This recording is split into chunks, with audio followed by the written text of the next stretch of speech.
in today's session, we are going to start mole concept, and something I want to tell you that certain part of mole concept like chemical laws of chemical combination and classification of matter, ये 11th के syllabus से delete हो गया है. So in your synopsis, I think जो page number 11 है ना, वहां से आगे वाला part हम start करेंगे. इस बार इन्होंने ये जो जैसे मैटर का क्लासिफिकेशन है, सॉलिड, लिक्विड, गैस और उनकी जो प्रॉपर्टीज आई थिंक 10th में थी सबके. Yes ma'am. है ना, तो वो वाला पार्ट इन्होंने डिलीट कर दिया. और ये डाल्टन्स थ्योरी है ना, law of conservation of mass, ये सब ये हटा दिया. Excuse me ma'am, but entrance के लिए तो हमें करना पड़ेगा ना. ये एंट्रेंस में पहले भी नहीं था, ये था ही सिर्फ स्कूल एग्जाम के लिए था. हम कौन से पेज से एक बार बताएंगे प्लीज? ये पेज नंबर 11 से स्टार्ट होगा हमारा, जो 4th पॉइंट है ना, atomic and molecular masses. Okay ma'am, okay. पहले भी ये सारा सिर्फ स्कूल के एग्जाम्स में आता था 11th में. तो जब उन्होंने 11th में से ही हटा दिया तो फिर कोई पॉइंट नहीं रहता ना इसको करने का. वैसे जो टॉपिक है वो कंपैरेटिवली इजी थे. अब जो स्टार्ट होने वाले हैं ना, सारे न्यूमेरिकल बेस्ड टॉपिक्स हैं. मूल कॉन्सेप्ट आएगा, फिर उसके बाद फर्स्ट टर्म में जो ऑर्गेनिक केमिस्ट्री का पार्ट है वो पहले करवाऊंगी मैं, and then will do states of matter जो कि सेकंड टर्म का पार्ट है.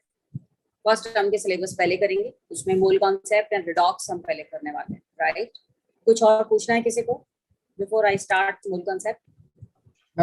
सो आज हम स्टार्ट करने वाले हैं रिलेटिव एटॉमिक मास.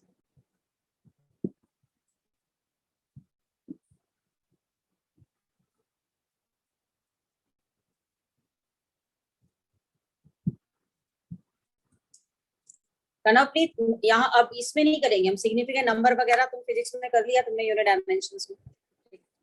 सो रिलेटिव एटॉमिक मास हमने एटॉमिक स्ट्रक्चर में किया था. एटम को, मास नंबर को हम एक्सप्रेस करते हैं. यस जस्ट जी, this is very much in मूल कॉन्सेप्ट. मूल कॉन्सेप्ट स्टार्ट ही तब होगा जब हमें एटॉमिक मासेस के बारे में पता चलेगा. So relative atomic mass, it is not the actual mass.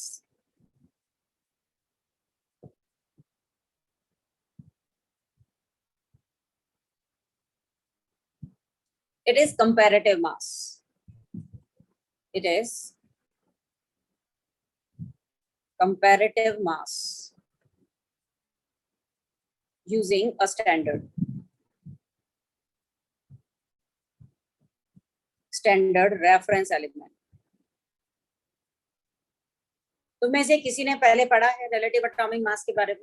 कुछ idea? Any ma'am that the relative ma'am compare हम कार्बन C12 से कर देते हैं ना, बिकॉज़ मैम वो सबसे स्टेबल रहता है, उसका थर्ड डेसिमल तक 12.000 रहता है. तो H2O भी होता है ना जिसकी रिलेटिव डेंसिटी ऐसे कुछ करके भी होता है ना. और कुछ जो भी तुम्हारे दिमाग में हो पहले तो बता दो ताकि मैं वहीं से स्टार्ट करूं. मैम पहले हाइड्रोजन यूज होता था एज एन एलिमेंट, फिर ऑक्सीजन, बट जैसे जैसे फर्दर स्टडीज हुई तो इनके आइसोटॉप निकल गए, तो फिर कार्बन 12 यूज होने हो गया. क्योंकि वो तो तुम लोग बता रहे हो कि जो रेफरेंस है वो चेंज होता गया. Earlier it was hydrogen, then it was oxygen, now it is carbon, जिसको कि 12 किया. बट रिलेटिव एटॉमिक मास का मतलब क्या है? एक्चुअली रिलेटिव एटॉमिक मास हमें बताता है कि कोई भी एलिमेंट इस रेफरेंस के कंपैरिजन में कितना हैवी है. राइट, जैसे कि अगर हम हाइड्रोजन है, हाइड्रोजन को असाइन कर दिया हमने, लाइटेस्ट एलिमेंट था, इसका एटॉमिक मास 1 असाइन कर दिया, विच इज नॉट एक्चुअल, तो हमने एक नंबर दे दिया इसको. और एटॉमिक स्ट्रक्चर करने के बाद अब तुम्हें पता चल गया होगा कि ये जो 1 का मतलब है, this is 1 atomic mass unit. ठीक है, क्योंकि हाइड्रोजन के एटम में न्यूक्लियस में क्या होता है? Only 1 proton. Yes, proton. तो हमने हाइड्रोजन के न्यूक्लियस को 1 AMU मास असाइन कर दिया. AMU मतलब एटॉमिक मास यूनिट. ये 1 एटॉमिक मास यूनिट के मास के बराबर मान लिया. ठीक है, और इसको कंपेयर किया हमने बाकी एलिमेंट को हाइड्रोजन के साथ, कि जैसे कि अगर हम हाइड्रोजन को 1 कहते हैं और हीलियम का मास हम 4 AMU लिखते हैं, इसका मतलब क्या है कि हीलियम का मास हाइड्रोजन के मास का 4 टाइम्स होगा.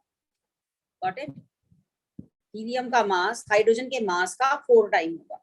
तो रिलेटिव एटॉमिक मास हमें क्या बताता है, ये बताता है that it indicate that how many times the mass of one atom of element is heavier than the mass of one atom of hydrogen. तो सबसे पहले तो ये डेफिनेशन लिख लीजिए रिलेटिव एटॉमिक मास की, जो सबसे पहले दी जाती थी, that is atomic mass, relative atomic mass, relative atomic mass of an element is the number, actual mass तो है नहीं, ये number है, it is the number which indicate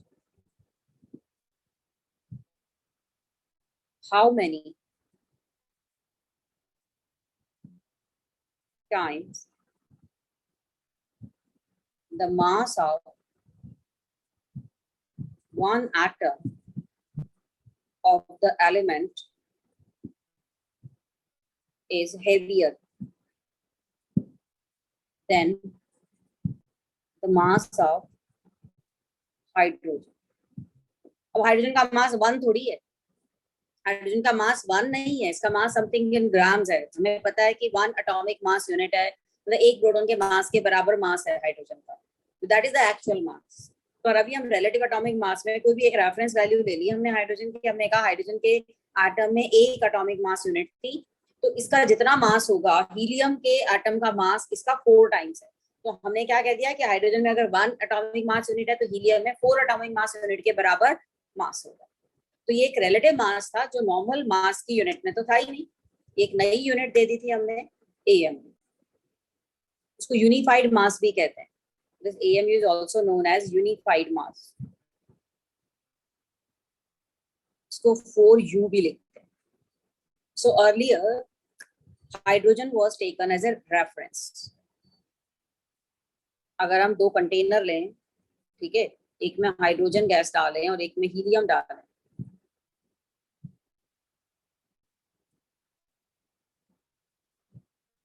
एक मतलब हाइड्रोजन एटम हो, दूसरे में हीलियम एटम हो, और उनका सेम प्रेशर हो, टेम्परेचर हो, और फ्लास्क का वॉल्यूम भी सेम हो।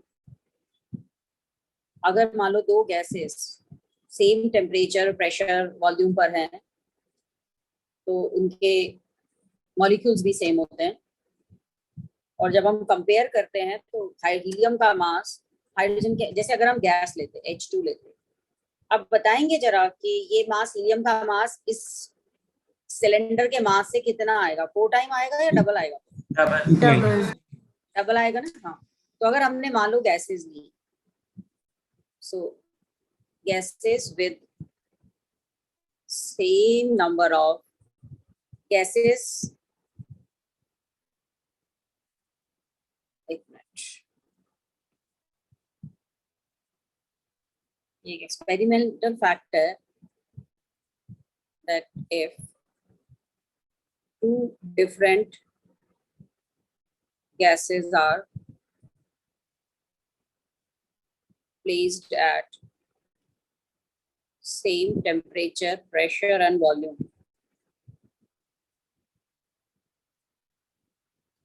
they will have same number of molecules.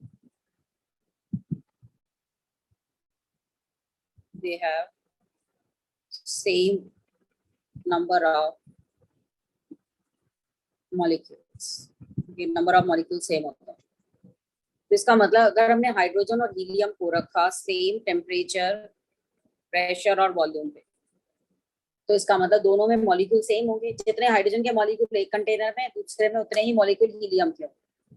Suppose इसमें 1 हाइड्रोजन का मॉलिक्यूल था तो इसमें भी 1 हीलियम का मॉलिक्यूल था, और जब हम इनका सिलेंडर का मास मेजर करेंगे तो ये देखा जाएगा कि हीलियम का सिलेंडर का मास हाइड्रोजन के सिलेंडर वाले मास से जस्ट डबल आया, और H2 का मास 2 AMU के बराबर है, क्योंकि एक एटम का मास 1 AMU है तो 2 एटम का मास 2 AMU होगा। तो हीलियम का मास हाइड्रोजन एटम के मास के कंपैरिजन में 4 एटॉमिक मास है। ये तो एक्सपेरिमेंटल फैक्ट हुआ। मुझे बताओ ये पॉइंट समझ में आया? Yes ma'am. ठीक है, अब जरा एटॉमिक स्ट्रक्चर के पॉइंट पर आते हैं। तो हमें पता है हीलियम के न्यूक्लियस में 2 प्रोटॉन और 2 न्यूट्रॉन होते हैं। तो ऑब्वियसली उसमें 4 एटॉमिक मास यूनिट हुई। एटॉमिक मास यूनिट मतलब एटम का मास जिसकी वजह से है वो यूनिट। समझ रहे हैं इस बात को? Yes ma'am. तो एटम का मास प्रोटॉन और न्यूट्रॉन की वजह से होता है। तो हीलियम के न्यूक्लियस के अंदर 2 प्रोटॉन और 2 न्यूट्रॉन है, मतलब its mass will be equal to 4 atomic mass. तो ये एक्चुअल मास तो है नहीं, तुम्हें पता है इसका एक्चुअल मास करना होता तो तुम क्या करते, इसमें 2 प्रोटॉन का मास ग्राम्स में लेते प्लस 2 न्यूट्रॉन का मास ग्राम्स में लेते, उनको ऐड करते, that will be the actual mass of helium atom. Clear? So ये Yes, रिलेटिव एटॉमिक मास था as compared to hydrogen. Got it? उसके बाद फिर ऑक्सीजन लिया गया, बट इन सब रेफरेंस को लेकर क्या आया, मोस्ट ऑफ द एलिमेंट के जो मासेस थे ना, जब ये कंपेयर करते थे हम दोनों के कंटेनर्स को, तो ज्यादातर एटम के मासेस फ्रैक्शन में आए। तो ये रेफरेंस चेंज किया गया, फिर ये रेफरेंस कौन सा हो गया, कार्बन। कार्बन 12 को असाइन किया गया 1961 में। सो अब जो हमारी जितने भी एटॉमिक मासेस को हम लेते हैं उनका रेफरेंस क्या है, कार्बन। तो अब जो लेटेस्ट हम डेफिनेशन देते हैं वो क्या है, देखें इधर। इन 1961 carbon 12 was taken as a reference.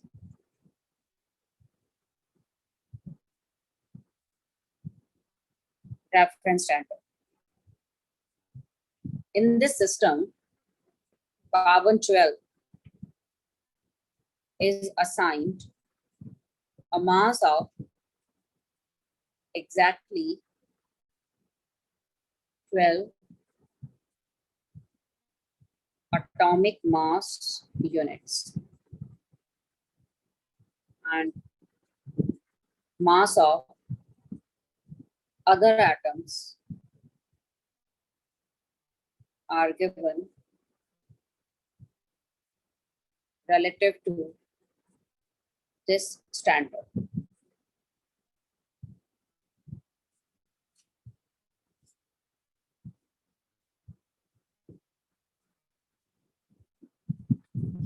वैसे कार्बन के एक एटम का मास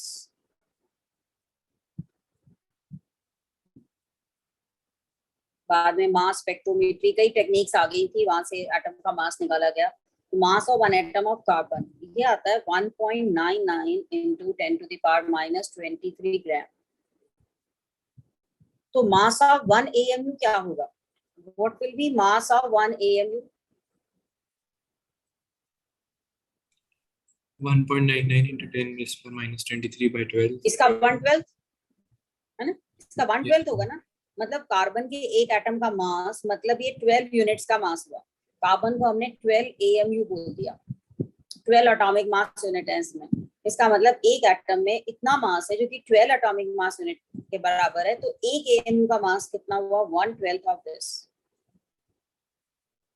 और ये मास एग्जैक्टली वही आया जो कि एक प्रोटॉन के मास को हम लेते हैं 1.66 into 10 to the power minus 24 grams. Mass of one atomic mass unit, that is the mass of one proton. ये ग्राम्स में मास है। तो ये एक्चुअल मास है, this is not the reference, this is the actual mass of one carbon atom. और इस मास को 1/12 करके हमारे पास एक AMU का मास आ गया।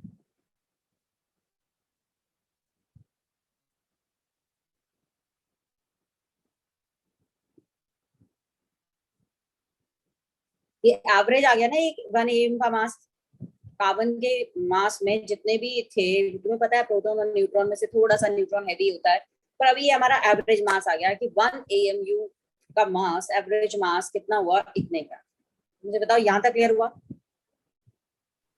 Yes, ma'am.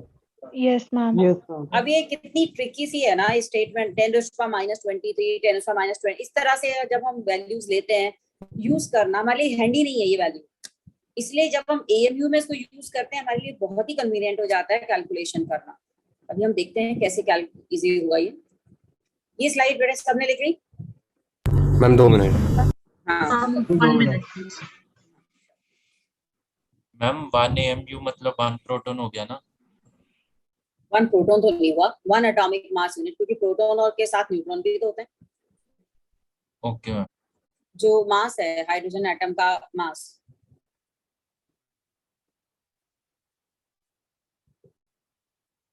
ये 1.67 इंटू 10⁻⁻⁴ ग्राम होता है एक्चुअली।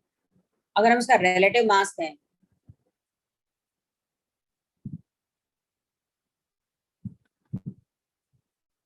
रिलेटिव मास कहें, तो हम इसको AMU में चेंज कर लेंगे, तो डिवाइड कर देंगे 1 AMU के मास से। जो रिलेटिव मास की यूनिट तो AMU है, तो ये आ जाता है 1.0078 AMU which is equal to 1 AMU। मतलब हाइड्रोजन के किसी भी एटम का अगर हमें रिलेटिव मास निकालना हो तो उसके मास को डिवाइड कर दो 1 AMU के मास से, ये हमारा रिलेटिव मास आ जाएगा। Relative mass is mass of one atom of element in grams divided by 1 AMU का मास। तो हमें पता चल जाएगा कि उसमें कितने AMU। तो AMU is the unit of measurement of mass।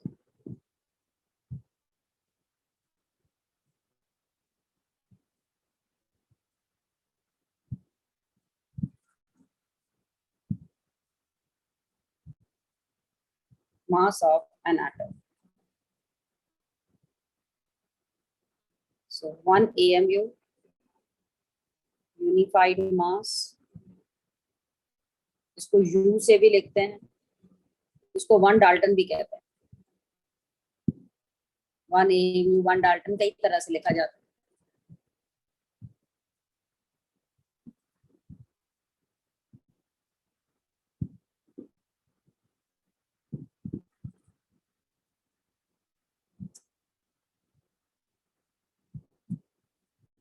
किसी भी एटम के मास को अगर हम AU में लिखना चाहें तो हम उस मास को डिवाइड कर देंगे 1 AU के मास से, तो उस एटम का रिलेटिव मास आ जाएगा। हाइड्रोजन का भी 1.0078 मास आया जब हमने कार्बन को रेफरेंस लेके AMU का मास निकाला था। ये जो 1 AMU का मास है कार्बन के रेफरेंस में।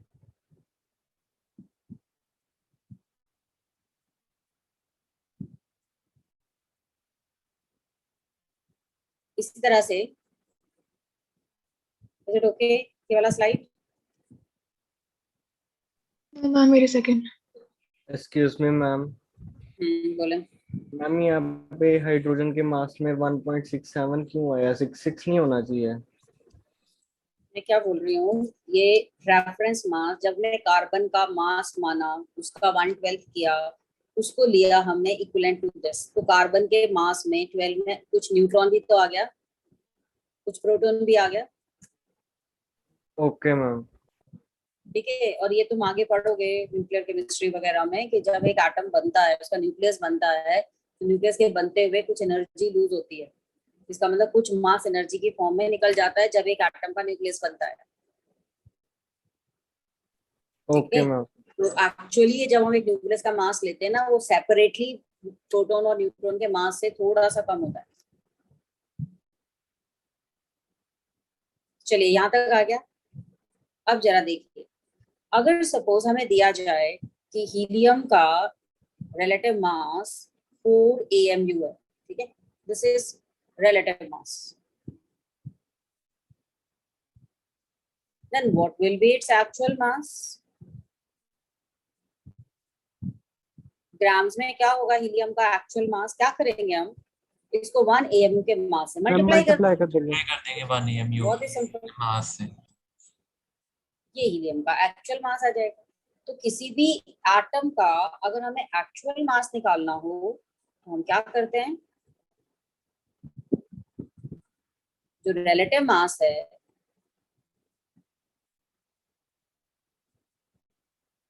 रिलेटिव एटॉमिक मास, एक एटम का जो रिलेटिव एटॉमिक मास है AMU में, उसको मल्टीप्लाई कर देते हैं 1.66 इंटू 10⁻⁻24 से, ये हमें ग्राम्स में एक्चुअल मास पता चल जाता है। Excuse me, ma'am.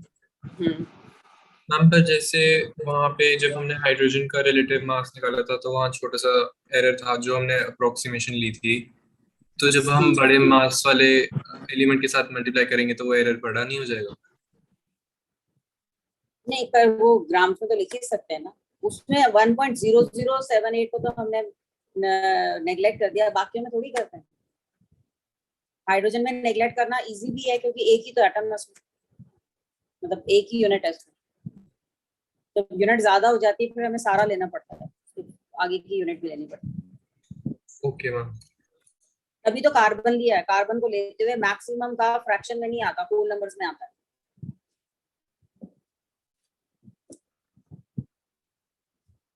So is it okay Nandini, अब ठीक आ रही है वॉइस?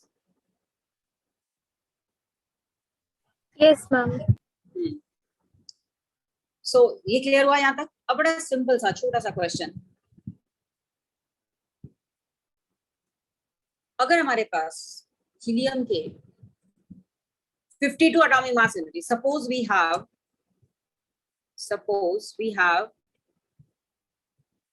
52 atomic mass unit, हमारे पास 52 atomic mass unit है, how much helium atom will be present in it? How many helium atoms will be present in it? अगर 4 AMU होता, if we have 52 atomic mass I'm unit, 13. Ma'am 13। 13। Very good, क्योंकि अगर हमारे पास 4 AMU होते तो एक helium atom के बराबर होता, और 52 AMU हैं तो इसमें कितने नंबर ऑफ हीलियम एटम्स हुए? 52 by 4 that is 13 एटम, और इन 13 एटम्स का मास 52 एटॉमिक मास यूनिट के बराबर हुआ, मतलब कि हम 52 को डिवाइड कर देंगे इससे, ठीक है, तो हमारे पास ग्राम में मास आ जाएगा। मुझे बताओ ये चीज कुछ समझ में आ रही है? Yes ma'am. Yes ma'am. Now suppose if we have 46 ma'am AMU, ग्राम में कैसे आएगा था? ग्राम्स के लिए तो हमेशा क्या करना है, चाहे हीलियम हो या जो मर्जी होता, हमें AMU को ग्राम में चेंज करने के लिए क्या करना होता है? 1 AMU का मास इसके बराबर, तो 52 AMU का मास किसके बराबर? इसको 52 से मल्टीप्लाई कर देते हैं। Yes ma'am. Got it? पहले बताओ ये स्लाइड क्लियर है? कहीं डाउट हो प्लीज पूछ लेना, मूल कॉन्सेप्ट में इसलिए बार बार बोलूं, लिंक्ड है सारा, एक चीज समझ में नहीं आई तो अगले में इफेक्ट डालेगी। मैम हाँ बोलो। मैम मतलब इसमें आपने जो हमें गिवन एएमयू था उसको आपने रिलेटिव मास के साथ डिवाइड करके निकाला टोटल? बिल्कुल, रिलेटिव मास के साथ डिवाइड करके, given AMU divided by relative mass, तो हमें एटम का नंबर पता चल जाएगा। या in other way you can say that कि 4 यूनिट से एक हीलियम बनता है, तो 52 यूनिट से कितने हीलियम एटम बनेंगे? 13 बनेंगे ना? Yes ma'am. Excuse me ma'am. हाँ जल्दी। हाँ मैम ये कार्बन 12 में 12 की क्या सिग्निफिकेंस है? 12 की सिग्निफिकेंस है, कार्बन के कई आइसोटोप होते हैं ना, तो Yes, हमने ma'am. जिसको रेफरेंस लिया वो लिया जिसमें कार्बन में 6 प्रोटॉन और 6 न्यूट्रॉन है, ओके द मास नंबर 12 है, ठीक है? ओके। कनव बोलो क्या डाउट है? मैम अगर इसको ग्राम में कन्वर्ट करेंगे तो वो 13 एटम का मास आ जाएगा ना? हाँ वो 13 एटम का मास आ जाएगा। अगर हम suppose we have 46 AMU, if we have 46 AMU, तो इसमें how many sodium atom? Two. क्योंकि तुम्हें पता है सोडियम का जो न्यूक्लियस है उसमें उसका 23 मास नंबर होता है, मतलब 23 एटॉमिक मास यूनिट है ना, 23 AMU, ये हमें पता है। सोडियम के न्यूक्लियस में 11 प्रोटॉन प्लस 12 न्यूट्रॉन होता है, 23 है, तो 46 AMU में नंबर ऑफ सोडियम एटम कितने हुए? नंबर ऑफ सोडियम एटम कितने हुए? 46 by relative atomic mass. that is 2 atoms. और एक्चुअल मास क्या होगा इसका? 46 को मल्टीप्लाई कर देंगे 1 AMU के मास से, मतलब 1.66 10 to the power minus 24 grams. क्योंकि ये चीज हमने रेफरेंस ली है किससे? कार्बन से। कार्बन के मास का 1/12 को हमने 1 AMU के मास के बराबर लिया। मैम ये फॉर्मूला है ना, number of atoms Yes. Relative atomic हाँ, मास। बिल्कुल ये याद होना चाहिए, 46 AMU में हो।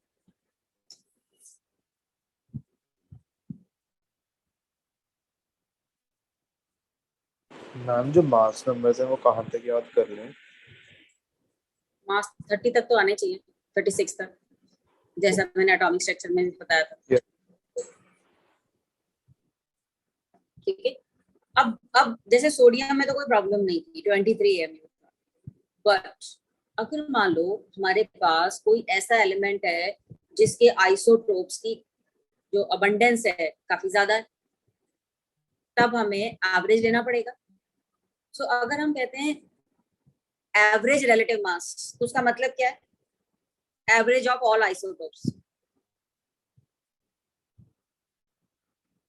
average atomic mass. This is given for elements having isotopes. It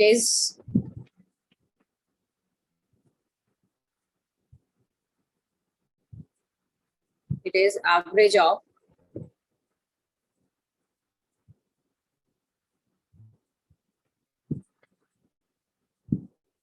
atomic mass of all the isotopes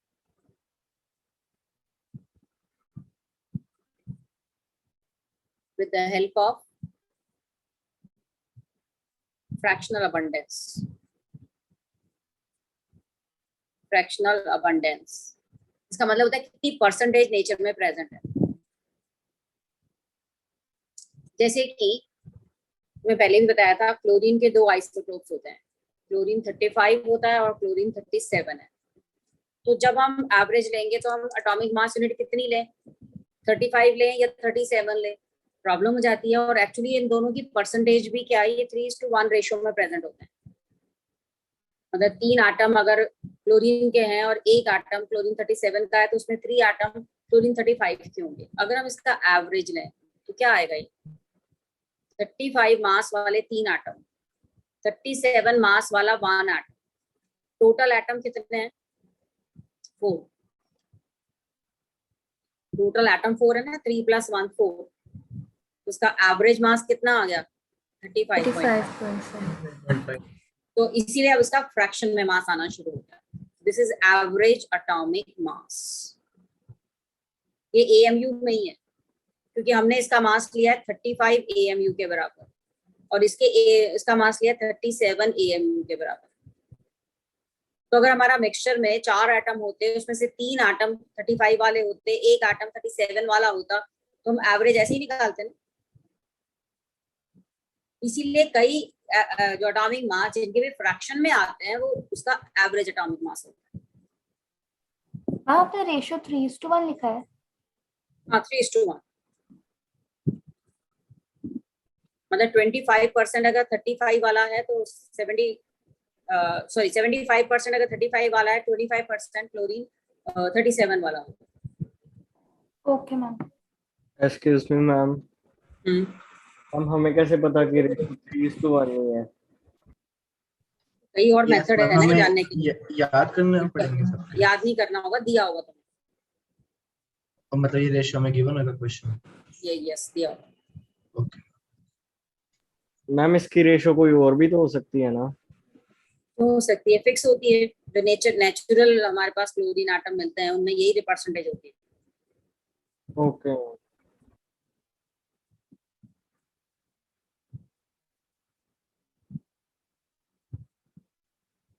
so average atomic मास का एक्चुअल फॉर्मूला क्या हुआ देखते हैं अभी। Average atomic mass average relative AMU. This is percentage of isotope 1 into its relative atomic mass plus percentage of isotope 2 into its relative atomic mass. अगर हम percentage लिख रहे हैं हम डिवाइडेड बाय 100 कर, अगर हम फ्रैक्शन लिख रहे हैं मतलब टोटल 1 में कितना कंट्रीब्यूशन 1 और 2 का है तब ये उसके अकॉर्डिंग हो जाएगी। जैसे मैंने अभी क्लोरीन के केस में क्या बताया था कि ए नंबर ऑफ एटम कितने हैं 4, उसमें से 35 वाले कितने थे 3, 37 वाले कितने थे 1, तो यहाँ हमारे पास टोटल 100 की जगह कितने एटम्स हैं, वी हैव टोटल 4 एटम। पहले वाले का नंबर कितना है 3, जिसका मास कितना है रिलेटिव एटॉमिक मास 35, दूसरे वाले का नंबर कितना है 1, इस 4 में उसका कंट्रीब्यूशन 1 है और इसका रिलेटिव एटॉमिक मास था 37, तो ये इसका एवरेज क्या आ गया 35.5, जस्ट लाइक दैट। हमने टोटल एटम लिए उसमें एक के इतने तो दूसरे के इतने। अब यहाँ हमने पहला जो बताया इसमें हमने टोटल एटम कितने लिए 100, उसमें फर्स्ट की परसेंटेज इतनी थी तो सेकंड की परसेंटेज इतनी, 3 होते तो तीनों को ले लेते। अब जैसे कि कार्बन है, कार्बन 12, इसका 98.89% कार्बन 12 होता है। ऐसे ही कार्बन 13 1.08% है और कार्बन 14 3 आइसोटोप्स हैं इसके 0.028 है। तो अगर हम इसका रिलेटिव एवरेज रिलेटिव एटॉमिक मास निकालते और तुम देख रहे हो इसमें परसेंटेज कार्बन 12 की कितनी ज्यादा है तो मास ऑलमोस्ट 12 के आसपास ही आएगा। तुम कैलकुलेट करके देख लो 12 into 98.89 plus 13 into 1.08 plus 14 into उसकी जो परसेंटेज थी डिवाइडेड बाय 100, तो जिसका एवरेज निकाला वो हमारा 12.011 AMU के बराबर आया, जिसको हमने इक्वल टू 12 ले लिया। तो इस तरह से हम रिलेटिव एटॉमिक मासेस निकाल लेते हैं। और इसी तरह से देखिए जरा सिलिकॉन है, सिलिकॉन के 3 आइसोटोप हैं, एक 28 है सिलिकॉन 28 92.25%, सिलिकॉन 29 4.65% और silicon 30 3.10%। So what is average atomic mass? Calculate करें एवरेज रिलेटिव एटॉमिक मास। याद रखना जब भी AMU में लिखा जाता है तो वो रिलेटिव ही होता है।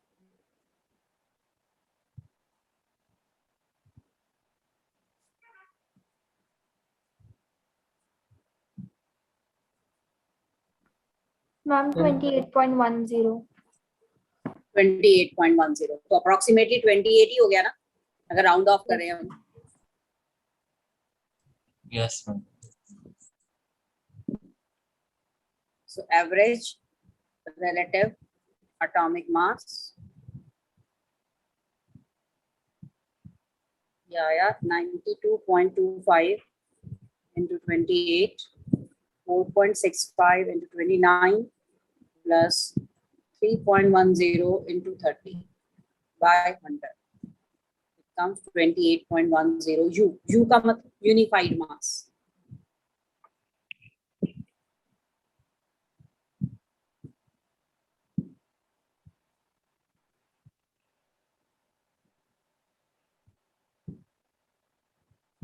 ये क्लियर हुआ? Yes ma'am. Yes, ma'am. डाल दिए अभी क्वेश्चन ऐसे भी आ सकता है, देखिए चौकोस डाले, चौकोस डाल लेते। यतेन अभी ध्यान इधर डालो। हाँ जी, ये कर लिया हमने। ओके, अब जैसे अगर दिया होता if carbon exist as carbon 12, और हाँ अभी ना जब मूल कॉन्सेप्ट चल रहा है ना, जरा कैलकुलेटर पास में रख लेना, ताकि जब हम प्रैक्टिस क्वेश्चन करें तो आपको कॉन्सेप्ट चेक करना इजी हो, ठीक है। बाद में जब टेस्ट होगा तब नहीं, पर हाँ जब क्लास चल रही होगी ना तब आप कैलकुलेटर रख सकते हैं। If carbon exist as carbon 12 and carbon 13, suppose ये दो ही आइसोटोप होते हैं, an average atomic mass of carbon is 12.011 AMU. What is percentage of? Calculate percentage of carbon 12.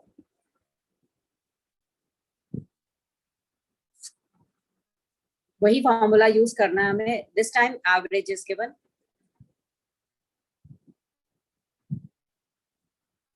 और ये एवरेज इन दो आइसोटोप्स की है। अगर ये 12 वाला आइसोटोप सपोज x होता इसका मास, तो दूसरे वाले मतलब इसकी परसेंटेज अगर x होती तो 13 वाले की कितनी होती है, 100 माइनस x। चीज समझ में आ रही है?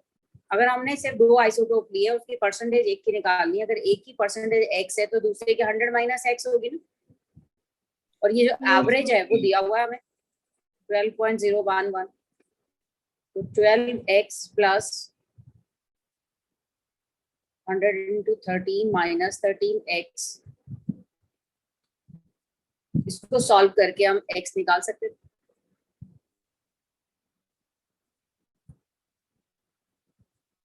और ये x आता है 98.9%।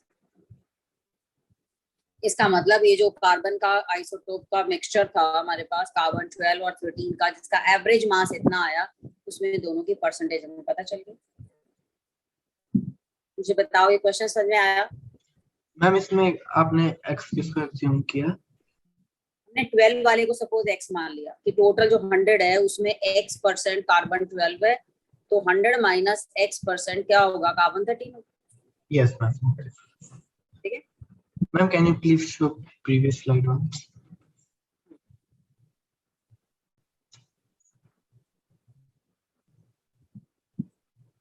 Okay ma'am.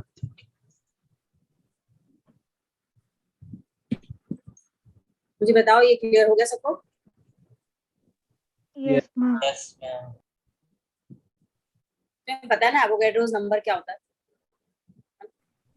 Yes, Yes, ma'am. ma'am. पता है? Yes ma'am. Yes ma'am.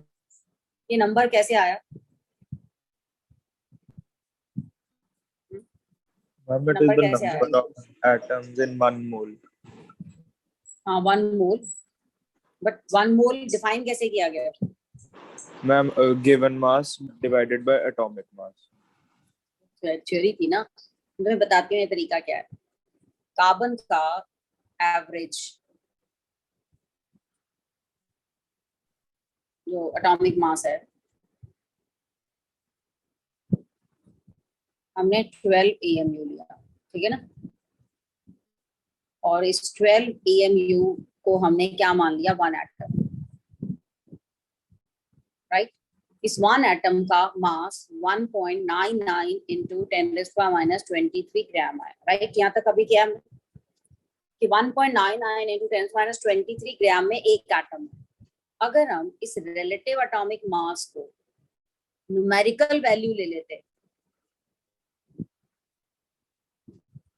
और हम ये निकालते हैं कि 12 AMU की जगह अगर ये 12 ग्राम होता तो कितने एटम होते, अभी 12 AMU है तो उसका मास 1.99 इंटू 10⁻23 ग्राम है। So 1.99 into 10⁻23 gram is equal to 1 atom. Then 1 gram will be equal to how many atom? 1 by 1.99 into 10 to the power minus 23 atoms. और अगर हम इसको 12 ग्राम के बराबर मान लेते, मतलब एवरेज एटॉमिक मास को ग्राम में ले लेते, तो ये क्या आता है 1/0.99 10⁻⁻23 इंटू 12, और इसको कैलकुलेट करके देखो, ये 6.023 इंटू 10⁻23 आता है। इतने एटम्स होते अगर हम 12 ग्राम कार्बन लेते, जिसका नाम क्या क्या कहा गया, एवोगैड्रोस नंबर। और इस 12 ग्राम को क्या डिफाइन कर दिया गया, ग्राम एटॉमिक मास,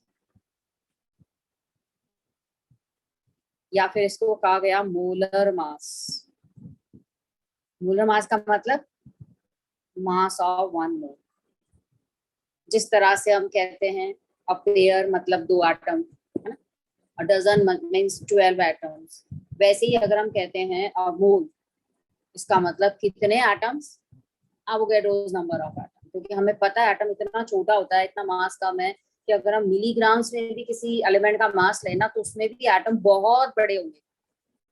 तो अगर हम 12 ग्राम कार्बन लेते तो उसमें हमें एवोगैड्रोस नंबर ऑफ एटम, तो हमने 12 ग्राम को, उस मास को जिसमें एवोगैड्रोस नंबर हो, उस मास को क्या कह दिया, मोलर मास, 1 मोल का मास, जिसको कि हम ग्राम एटॉमिक मास कहते हैं। तो अब अगर कहीं एटॉमिक मास दिया होता तो उसकी यूनिट AMU होती, ठीक है, और ग्राम एटॉमिक मास न्यूमेरिकल वैल्यू वही होती बट वो ग्राम्स में होता। So atomic mass 12 AMU, it is the mass of 1 atom, but gram atomic mass, it is the mass of 1 mole of atom. this much, yes, this much atom। मुझे बताओ difference समझ में आया, खाली atomic mass लिखा और ग्राम atomic मास लिखा हो। Atomic mass is meant for 1 atom and gram atomic mass is meant for 1 mole atom।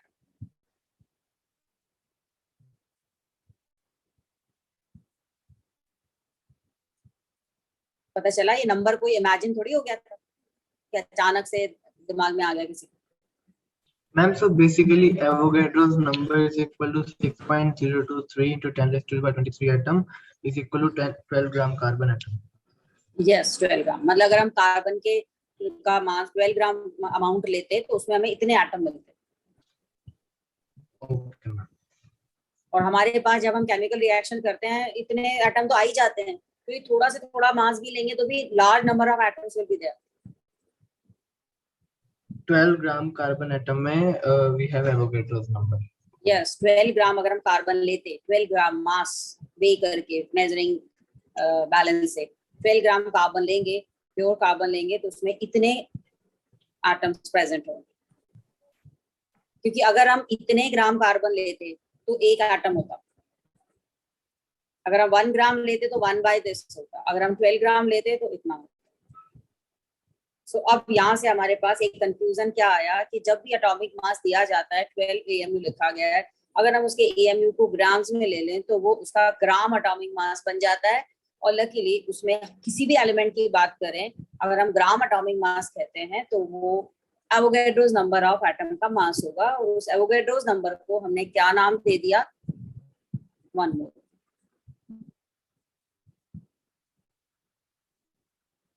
Ma'am ये 12 ग्राम वाला के सिर्फ कार्बन में होगा, कार्बन 12। ये तो कार्बन के लिए है ना, मैं बाकी में भी बताती हूँ।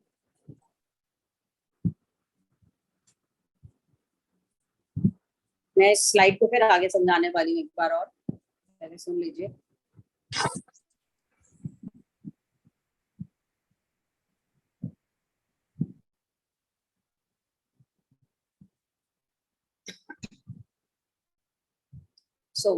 अब आते हैं, हम कंक्लूड करते हैं इसको। Yes 12 gram carbon will have 1 mole atom. Yes, अभी मोल को मैं और क्लियर करती हूँ। ये स्लाइड नोट कर ली सबने? Yes ma'am. अब जैसे हम कहते हैं रिलेटिव एटॉमिक मास, हमने हाइड्रोजन को 1 कह दिया, हीलियम का मास 4 हो गया, उसके बाद अगर हम मेन जो एलिमेंट्स हमारे कोर्स उसमें आते हैं जनरली, सोडियम का कितना रिलेटिव एटॉमिक मास हो गया, 23 हुआ। और ऑक्सीजन का रिलेटिव एटॉमिक मास कितना हुआ, 16। नाइट्रोजन का 14 हो गया, सल्फर 32 हुआ। ये सारे यूनिट कौन से हैं, एएमयू।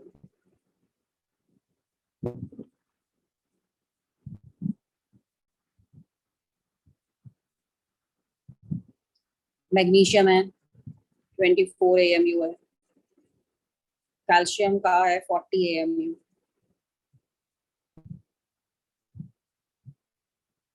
कार्बन का तो 12 है ही। ये है रिलेटिव एटॉमिक मासेस।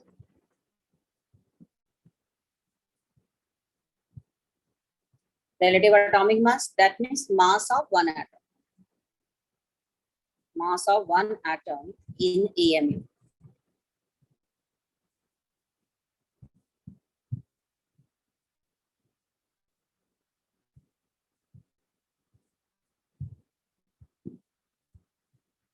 कॉपर है, इसका फ्रैक्शन में होता है 63.5 AMU। तो जहाँ फ्रैक्शन में आ रहा है मतलब कि इसके आइसोटोप्स का एवरेज मास होगा ना। आयरन है, इसका 56 AMU है। दिए होंगे क्वेश्चन में, मोस्टली दिए होते हैं।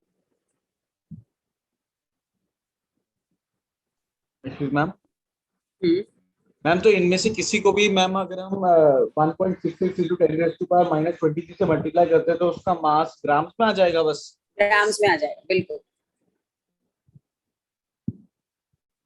तो मैम वो उसका एटॉमिक मास होगा। Yes yes yes, actual mass, relative atomic mass in AMU multiply by 1.66 into 10⁻⁻24 gram. Actual में एक एटम का मास है, मास ऑफ वन एटम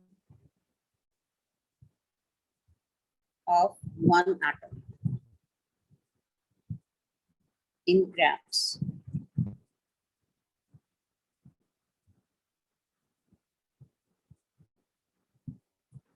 ऐसे क्लोरीन का 35.5 AMU हो गया।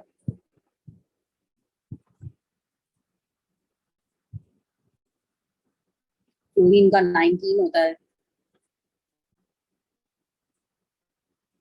अब ये तो थे एलिमेंट्स के, atomic mass of one atom of an element. सारे एलिमेंट्स ही लिखे हुए। इफ दीज आर मॉलिक्यूल्स तब क्या होता,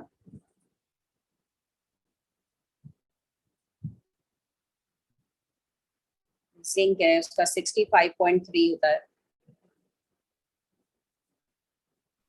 तो ये डबल हो जाते, डबल हो जाते जैसे H2O। नहीं मॉलिक्यूल मतलब जरूरी थोड़ी कि यही है, कोई और भी हो सकता, जितने एटम्स होते हैं। तो अब जरा देखिए कि अगर हमसे पूछा जाता what is molecular mass, again relative लिखा हो या ना लिखा हो एक ही बात है, मॉलिक्यूलर मास ऑफ H2SO4,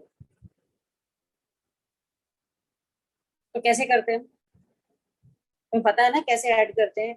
दो हाइड्रोजन है, एक हाइड्रोजन का 1 AMU है तो दो हाइड्रोजन का 2 AMU हो गया। एक सल्फर का 32 है, ये 32 हो गया।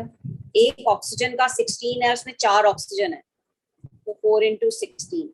तो H2SO4 के मॉलिक्यूल का रिलेटिव मॉलिक्यूलर मास क्या हो गया, 98 EMU। तो जिस तरह से एलिमेंट्स के एटॉमिक मासेस लिखे जाते हैं वैसे ही मॉलिक्यूल्स के भी रिलेटिव मॉलिक्यूलर मास किस में लिखे जाते हैं, AMU में। 98 AMU, this is the mass of one molecule of H2SO4। और आई थिंक आप समझ गए होंगे कि अगर मैं इसको 98 ग्राम कहती तो वो कितने मॉलिक्यूल का मास होता, मतलब वो 1 मोल H2SO4 का मास ग्राम्स में है ना। इंटरेस्टिंग।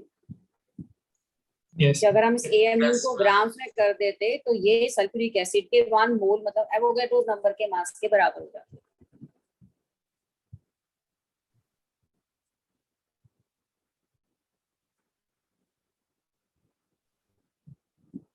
मैम मतलब जो AMU है वो उसकी क्वांटिटी बता रहा है, और जो क्या बोलते हैं मास है वो उसका जब वेट करेंगे तो कितना आएगा वो बता रहा है।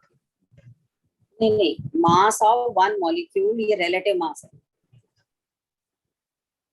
एक एटम का ये एक्चुअल मास तो नहीं, मास की यूनिट तो ग्राम्स होती है ना, हम कहते हैं 98 यूनिट के बराबर मास है इसका।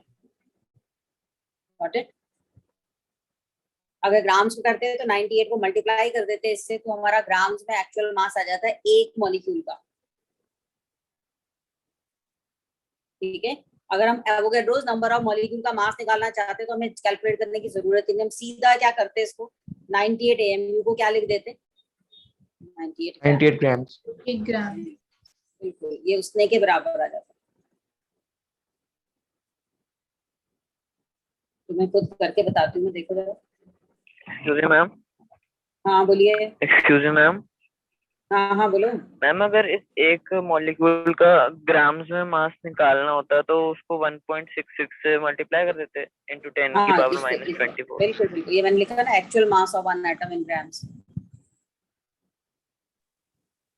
ओके। ये स्लाइड लिखी सबने? Yes ma'am. यस अब मैम। जैसे अगर हम कहते हैं वन एटम ऑफ H2SO4, इसका मास कितना है, 98 इंटू 1.6 इंटू 10⁻24 ग्राम। ठीक है ना, ये इतने AMU थे और ये एक AMU का मास था। ठीक है, ये वन एटम ऑफ H2SO4 है, तो 1 ग्राम कितने एटम के बराबर होगा, 1/98 इंटू 1.66 10⁻24 एटम्स के बराबर होगा। और अगर हम AMU को ग्राम्स में ले लेते हैं तो 1/98 इंटू 1.66 10⁻24 इंटू 98 एटम के बराबर होता है। ये कैंसिल होके 1/1.66 10⁻24 एटम आ जाते हैं, और उसको तुम कैलकुलेट करते 10/1.66 इंटू 10⁻23 एटम्स, ये आ गया ना वही आंसर, 6.02 इंटू 10⁻23 एटम्स। पहले बताएं, समझ में आइए? Yes ma'am. So every time it happens कि जो भी रिलेटिव एटॉमिक मास है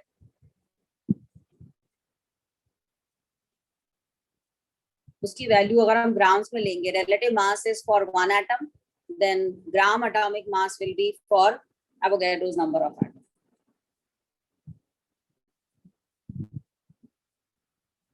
सो अब हम कहेंगे molar mass of H2SO4 will be equal to 98 gram, that is mass of 1 mole.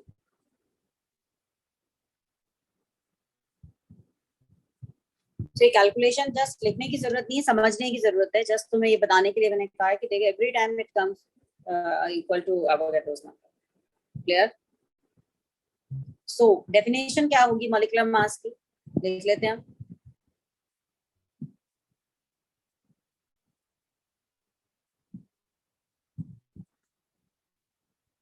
Molecular mass, it is a number,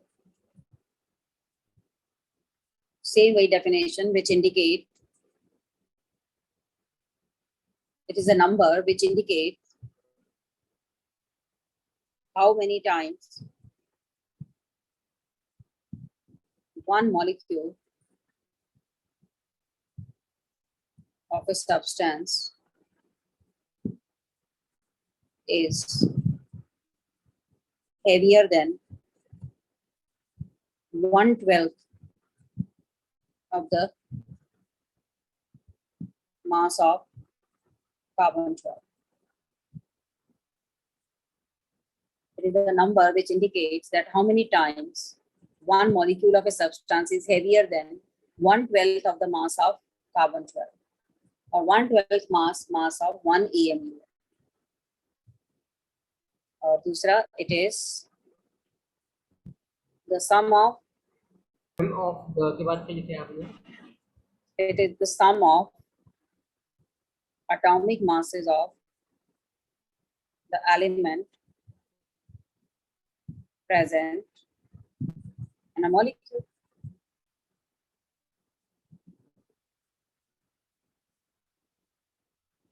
And it is expressed in AMU. एक molecule का mass of one molecule. It is relative mass of one molecule. Relative mass of one molecule.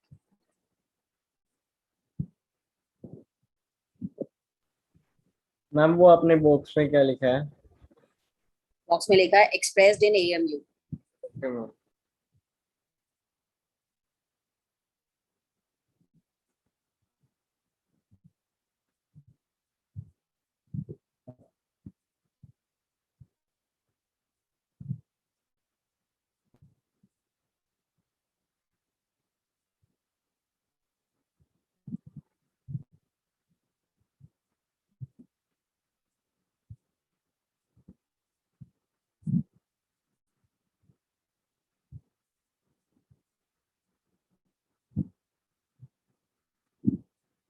जरा बताएं Na2CO3 का molecular mass क्या होगा?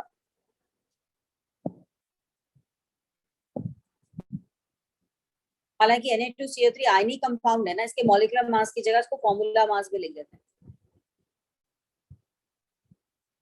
Formula mass ionic compound के लिए use किया जाता है. टर्म मतलब वही है इसका. 106. यस 106.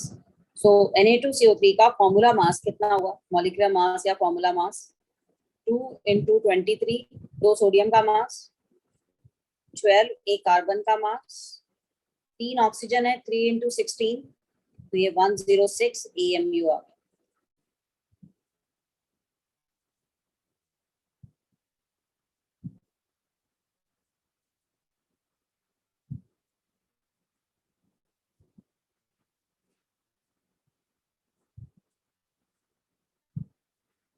अमोनिया मॉलिक्यूल का मास क्या होगा? मॉलिक्यूलर मास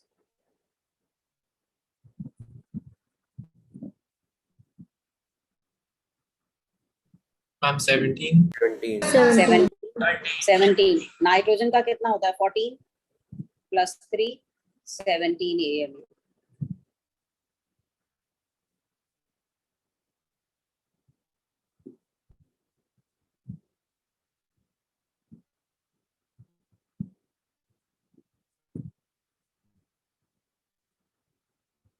तो इसके लिए उस फॉर्मूले में जितने एलिमेंट्स हैं उनके मासेस पता होने चाहिए. रिलेटिव एटॉमिक मासेस, हम मॉलिक्यूलर मास निकाल सकते हैं.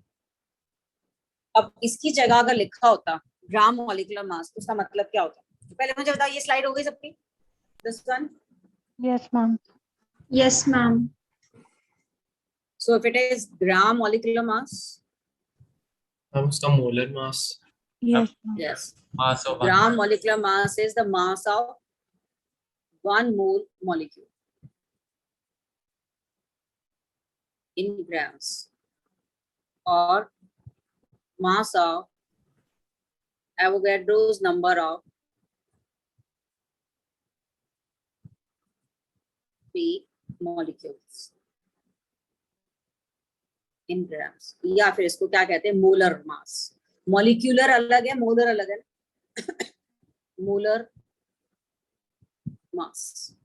मैम बट वैल्यू तो मतलब सेम ही होगी, बस यूनिट चेंज हो जाएगा. यूनिट चेंज हो जाएगा. जैसे Na2CO3 के लिए ये वैल्यू 106 ग्राम आ जाएगी. अमोनिया के लिए ये 17 ग्राम हो जाएगा. एक चीज एक एटम या एक मॉलिक्यूल के लिए है, दूसरी 1 मोल मॉलिक्यूल के लिए.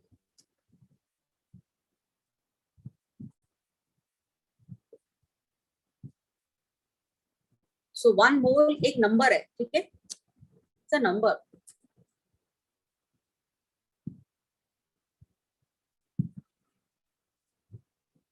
अब जैसे NaCl है, क्या होगा इसका ग्राम मॉलिक्यूलर मास?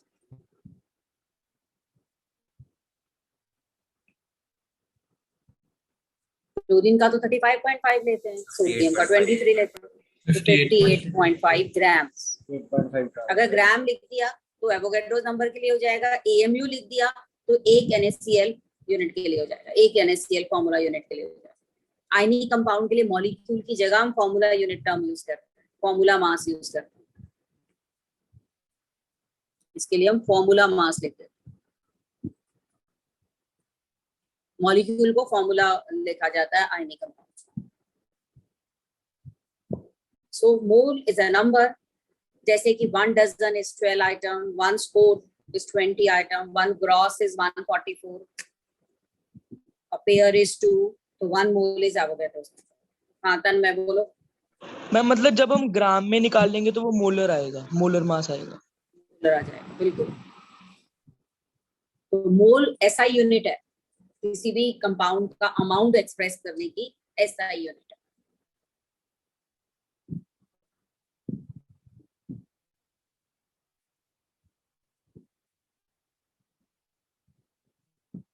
आई थिंक अब तुम्हें मोल थोड़ा सा ज्यादा क्लियर हुआ होगा। Yes ma'am.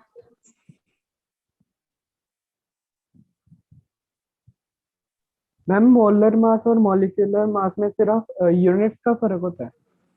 हाँ, यूनिट का नहीं, हर चीज का फर्क है। मॉलिक्यूलर मास एक मॉलिक्यूल का मास है, मोलर मास 1 मोल मॉलिक्यूल का मास है। मैम बट तो वैल्यू सेम ही आएगी। न्यूमेरिकल वैल्यू, हाँ जी। Numerical value not unit. Molecular mass की यूनिट AMU है और मोलर मास की यूनिट ग्राम्स है। Okay ma'am. सो हम मोल को कैसे डिफाइन करते हैं, जरा उसकी डेफिनेशन में लिखवा देती हूँ। ये क्लियर हुआ ये वाली slide? So 1 mole of a substance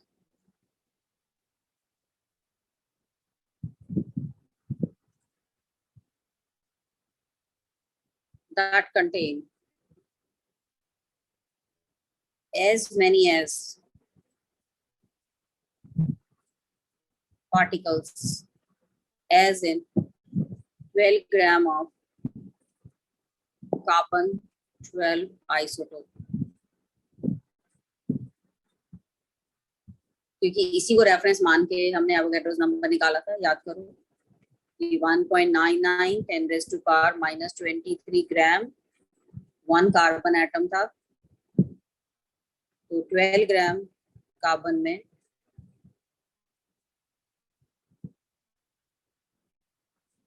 कितने एटम्स थे, जो कि या सो 12 ग्राम कार्बन में जितने एटम्स हैं उतने एटम जिस भी मॉलिक्यूल में होंगे उस मास को हम उसका 1 मोल का मास है।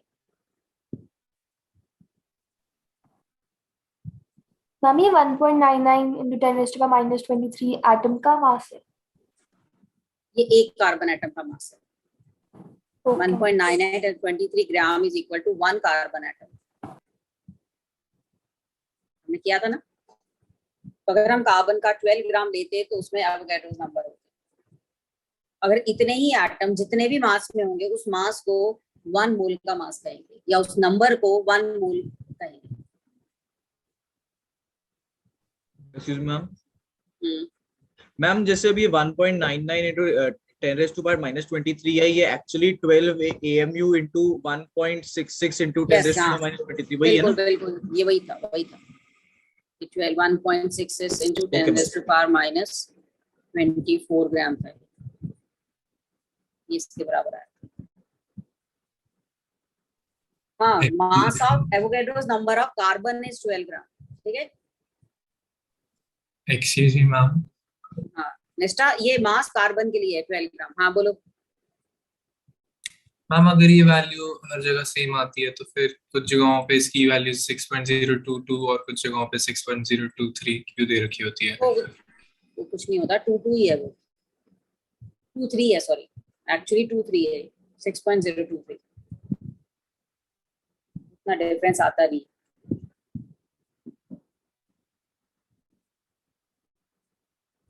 मैम ये वैल्यू एस्टिमेट होती है।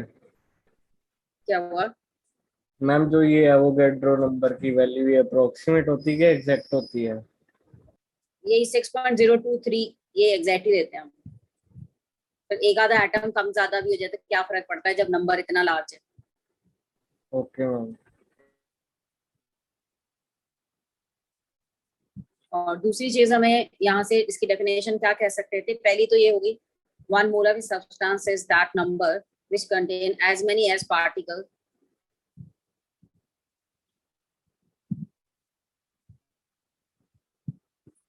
which contain as many as particle as in 12 gram of carbon 12 isotope। ये क्लियर हुआ पहला डेफिनेशन। दूसरा मैम आपने as in के बाद क्या लिखा? as many as particles। Ma'am as in के बाद as in 12 gram of carbon 12। ठीक है। yes ma'am.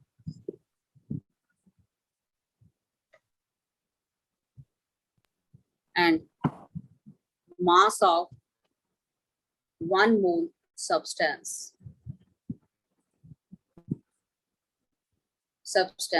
in grams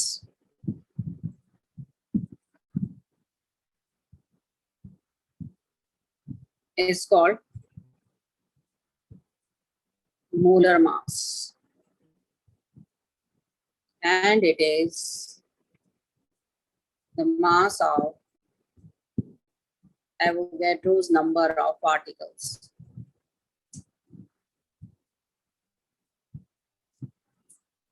And it is numerically equal to,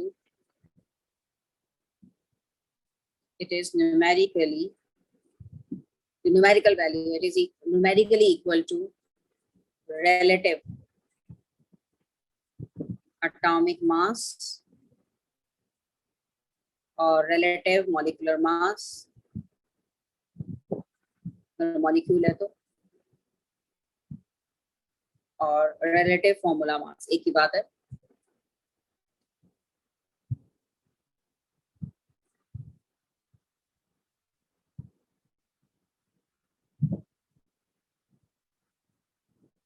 numerical value इसकी वही है जो रिलेटिव एटॉमिक मास की। एक्सक्यूज मी मैम, हम ये टर्म मोलर मास एटम और मॉलिक्यूल दोनों के लिए यूज कर सकते हैं ना? हाँ दोनों के लिए, एक में लिख देंगे हम एटम का, दूसरे में लिख देंगे मॉलिक्यूल का। बताती हूँ मैं।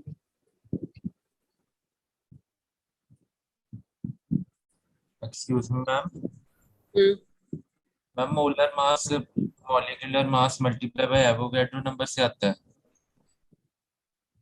क्या कह रहे हो? Molar mass ma'am molar value हाँ molecular mass multiply by Avogadro number.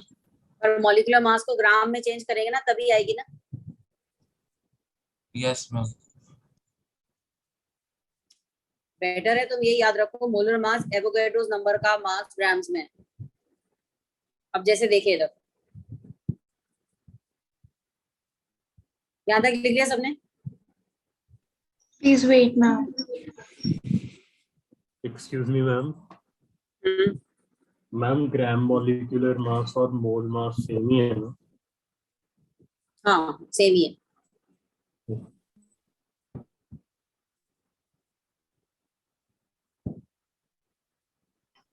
Done, ma'am.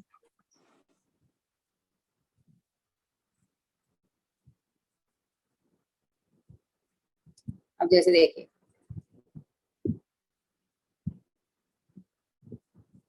अगर हम लेते हैं 1 mole of an element, 1 mole of an element, तो उसका मास किसके बराबर होगा? Mass equal to gram atomic mass. ठीक है, एटॉमिक मास जो था वो ग्राम्स में लेते हैं, एंड नंबर इक्वल टू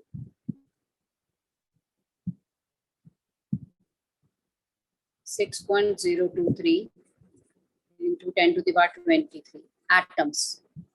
क्योंकि एलिमेंट तो एटम से ही मिलकर बना है। और 1 मोल एलिमेंट को हम 1 ग्राम एटम भी कहते हैं। 1 mole element is also known as 1 gram atom.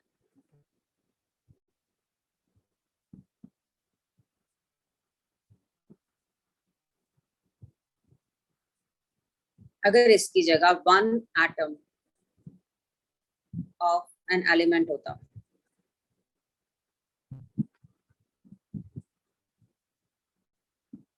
mass equal to the mass of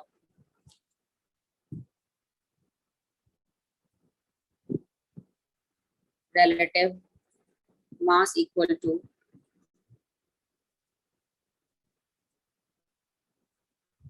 mass of relative atomic mass.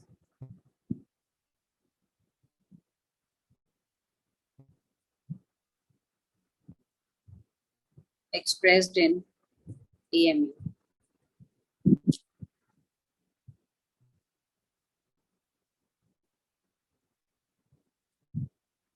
और नंबर तो 1 एटम होता ही है।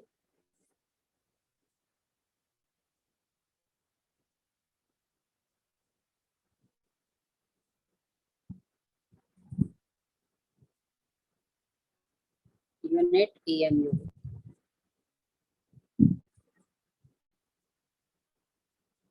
जैसे 1 ग्राम एटम ऑफ सोडियम, तो उसका ग्राम एटॉमिक मास 23 ग्राम्स। और ये कितने सोडियम एटम होते हैं इसमें? 23 sodium atom.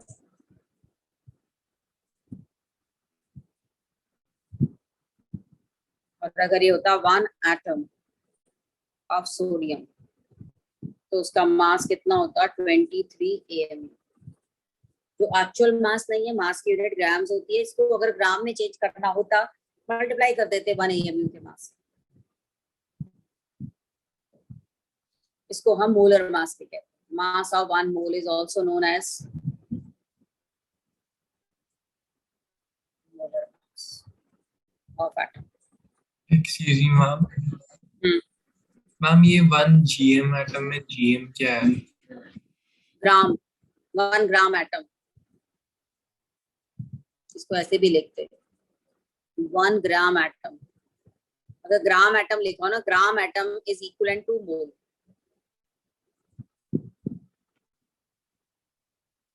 One mole atom,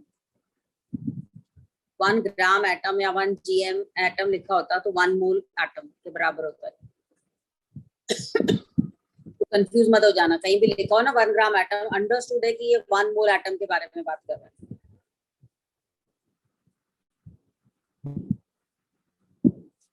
चलिए बताएं, यहाँ तक क्लियर हुआ? दिस वन स्लाइड हो गई? Yes ma'am. अगर ये होता 1 मोल हीलियम, तो कितना मास होता है इसका? 4 ग्राम। 4 ग्राम। 4 ग्राम। इसमें कितने एटम होते हैं? Avogadro's number of atom. 23 atoms होते हैं। अगर ये 10 मोल हीलियम होते तो उसका मास कितना होता है? 40 ग्राम। 40 ग्राम। 1 मोल का 4 है तो 40 का कितना, 10 का कितना होगा? 40। और उसमें एटम कितने होते हैं? 6.03 into 10 raised to power 24 or 24 हो जाता है। इंटू 10 कर देते हैं ना। 1 मोल में इतने एटम है तो 10 मोल में कितने एटम होंगे? Simple unitary method. हाँ करो, बोलो। मैम लास्ट स्लाइड में जो 1 एटम ऑफ सोडियम था उसका मास 23 AMU है। AMU, हाँ। और मैम उसमें 23 एटम्स होंगे ना? एक एटम होगा, एक एटम का मास है ना 23 AMU। Okay ma'am, yes ma'am.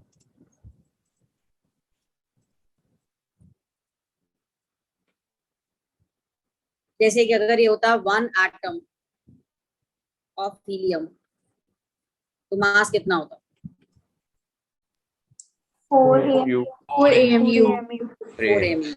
Grams में क्या होता? 4 into 1.66 into 10⁻⁻24 ग्राम।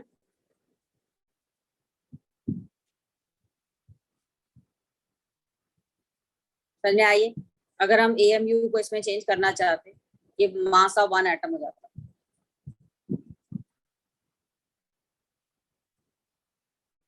तो डिफरेंस समझ में आया?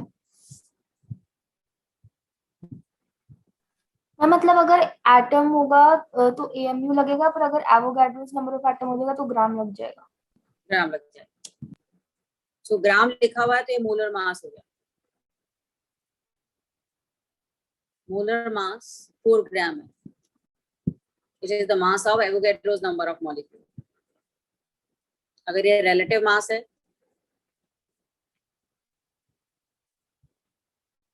4 MU, अगर ये actual है, actual mass of 1 atom,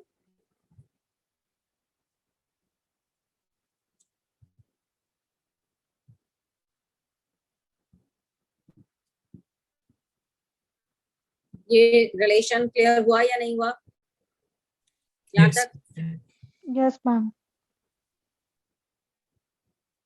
इसी तरह से अगर ये 1 मोल मॉलिक्यूल है,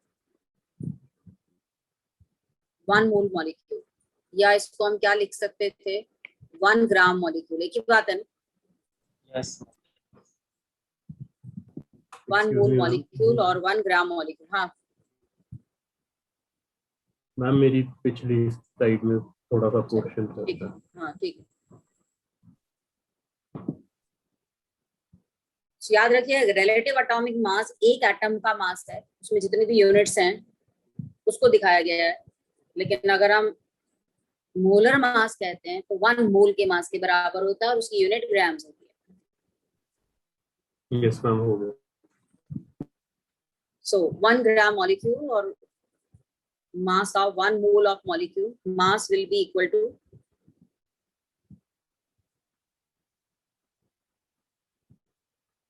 molar mass in grams, और इसको हम कहेंगे ग्राम मॉलिक्यूलर मास। नंबर कितना होगा उसमें? It has Avogadro's number of molecules।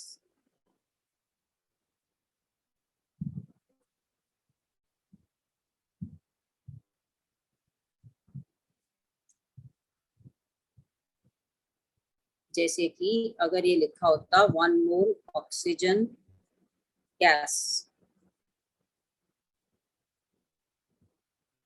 मतलब 1 ग्राम मॉलिक्यूल ऑफ ऑक्सीजन। अगर हमने ग्राम मॉलिक्यूल लिख दिया तो हमें पता ही है कि O2 होगा ना। 1 gram molecule of oxygen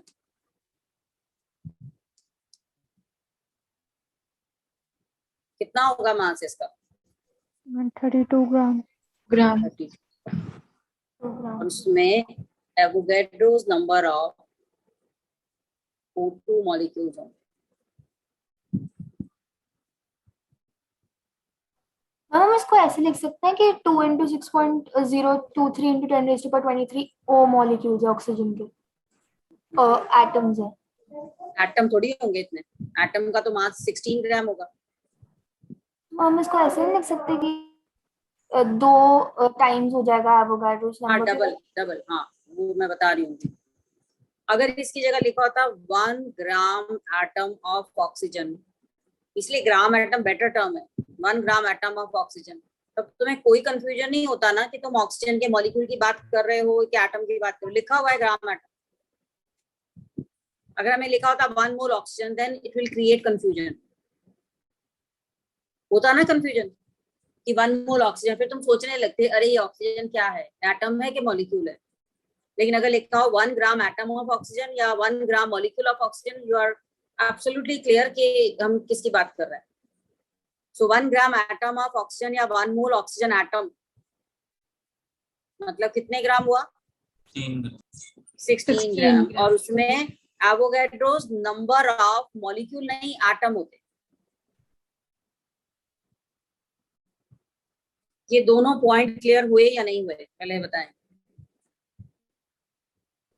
Yes, ma'am. Molecule is O2, atom is O. So 1 gram atom is 1 mole oxygen atom. 1 gram molecule is 1 mole oxygen molecule.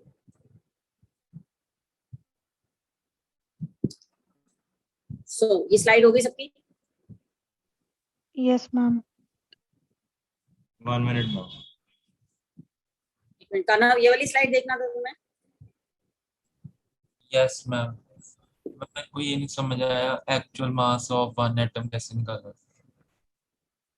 अगर 4 AMU तुम्हारे पास है और 1 AMU के मास से मल्टीप्लाई कर दो तो हमें ग्राम में मास नहीं मिल जाएगा? Okay ma'am. Ma'am done. So अगर हमारे पास 2 मोल O2 होता, if we have 2 mole O2 तो उसका मास कितना होता?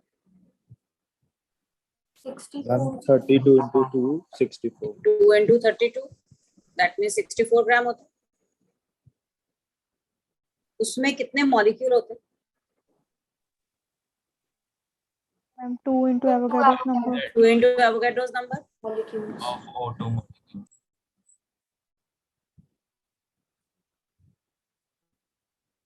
उसमें एटम्स कितने होते?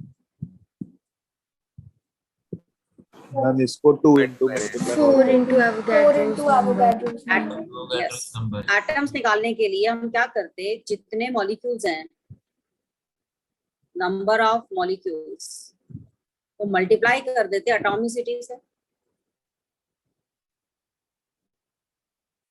तो ये क्या आ जाते हैं, नंबर ऑफ एटम्स।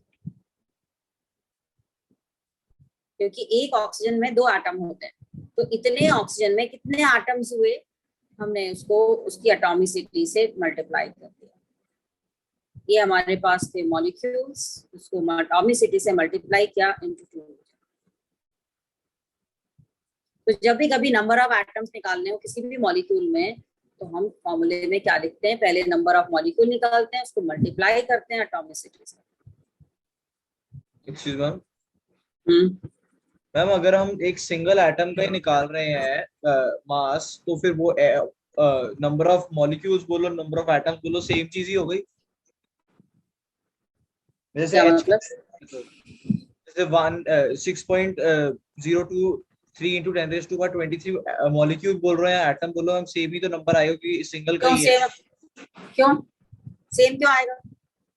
अगर तुम्हारे पास Avogadro's number of oxygen molecule है, एक मॉलिक्यूल में 2 एटम है, तो इतने मॉलिक्यूल में एटम तो डबल होंगे ना। अच्छा यस मैम। O2 है, एक ऑक्सीजन में 2 एटम है, एक मॉलिक्यूल में 2 एटम। मॉलिक्यूल के लिए डबल टाइम मल्टीप्लाई करना ही पड़ेगा। हाँ, जितनी भी एटॉमिसिटी होगी। अब जैसे तुम देखो 1 मोल ओजोन, 1 मोल ओजोन, इसका मास किसके बराबर होगा? 3 ऑक्सीजन के मास के बराबर 48 ग्राम। 3 into 16 that is 48 ग्राम है। ये मास ऑफ 1 मोल ओजोन है, या इसको 1 ग्राम मॉलिक्यूल ऑफ ओजोन भी कह सकते हैं। Yes, ma'am. अब इसमें नंबर ऑफ एटम कितने होंगे बताओ? Avogadro's number is Avogadro's number into मैं एटम पूछ रही हूँ, मॉलिक्यूल नहीं। Into 6. 3 into इसमें एवोगैड्रोस नंबर ऑफ तो मॉलिक्यूल्स होंगे ना, इनटू 3 एटम्स होंगे। एटॉमिसिटी 3 है ना इसकी। तो 1 मोल में पार्टिकल्स का नंबर, 1 मोल अगर मॉलिक्यूल है तो मॉलिक्यूल का नंबर एवोगैड्रोस होगा। अगर ये 1 मोल एलिमेंट है तो उस एलिमेंट में का नंबर जो है वो एवोगैड्रोस नंबर के बराबर होगा। समझ रहे हैं ये बात? 1 मोल ऑफ एनीथिंग, मान लो तुम्हारे पास 1 मोल एप्पल है, तो एप्पल का नंबर कितना होगा? 6.023 10⁻23 एप्पल्स।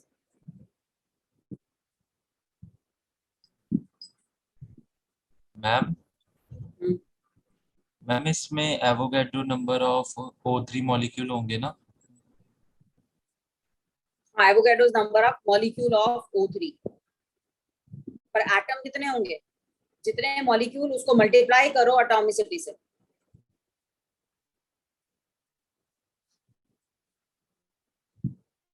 तो मैम अगर 1 ग्राम एटम होती होता फिर मतलब यूनिट्स अब चेंज। ओजोन के लिए 1 ग्राम एटम थोड़ी लिखते हैं हम। यस मैम, तो मतलब हम लिखेंगे ही नहीं ना, मतलब वो तो हम ऑक्सीजन हाँ। लिखेंगे ना बस 1 ग्राम। अब जैसे मैम अगर देखिए नंबर ऑफ मॉलिक्यूल मांगा होता तो मैम फिर वो 6.023 into 10⁻23 सिर्फ होता ना। जो भी चीज है उसका नाम तो लिखा होगा ना कि क्या ले रहे हो तुम, 1 मोल किसका ले रहे हो। Yes ma'am. नो मैम मैं तो लिखा होता ना। मतलब मैं ये पूछ रहा हूँ कि जैसे अब आपने नंबर ऑफ एटम्स निकाला, अगर हमारे को नंबर ऑफ मॉलिक्यूल्स ही पूछे होते तो वो मल्टीप्लाइड बाय 3 नहीं करते ना। हाँ फिर थोड़ी 3 करते, मॉलिक्यूल्स तो इसके बराबर ही होते। अब जैसे देखिए क्वेश्चन, कैल्शियम कार्बोनेट, पहले तो बताओ इसका मोलर मास क्या है। मोलर मास का मतलब ही है कि 1 मोल का मास क्या है। कैल्शियम का कितना होता है 40, कार्बन का 12, ma'am 100 16, 100 gram molar mass. And molecular mass या formula mass 100 AMU 100 AM 100 AMU। ठीक है। नंबर ऑफ फॉर्मूला यूनिट कितने फॉर्मूला यूनिट है। नंबर ऑफ फॉर्मूला यूनिट कितने हैं? इसके 100 gram Avogadro's number Avogadro's number. Excuse me ma'am. हाँ बोलो। मैम जो आपने मोलर मास में लिखा है मैम वो 16 into 3 नहीं होना चाहिए। हाँ 3 है सर, 16 तभी 100 आएगा। नंबर ऑफ फॉर्मूला यूनिट इतने यूनिट है। ठीक है। अब मुझे बताओ नंबर ऑफ एटम्स कितने हैं इसमें।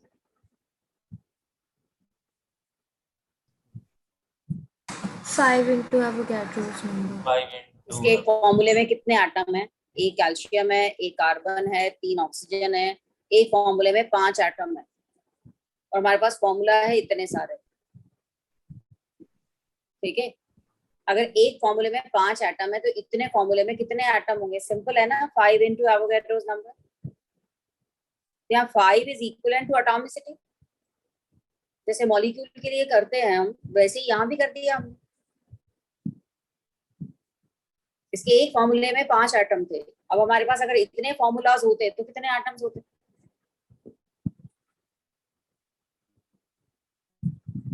यहाँ तक क्लियर हुआ। Yes ma'am. Yes ma'am. अच्छा आयंस कितने होते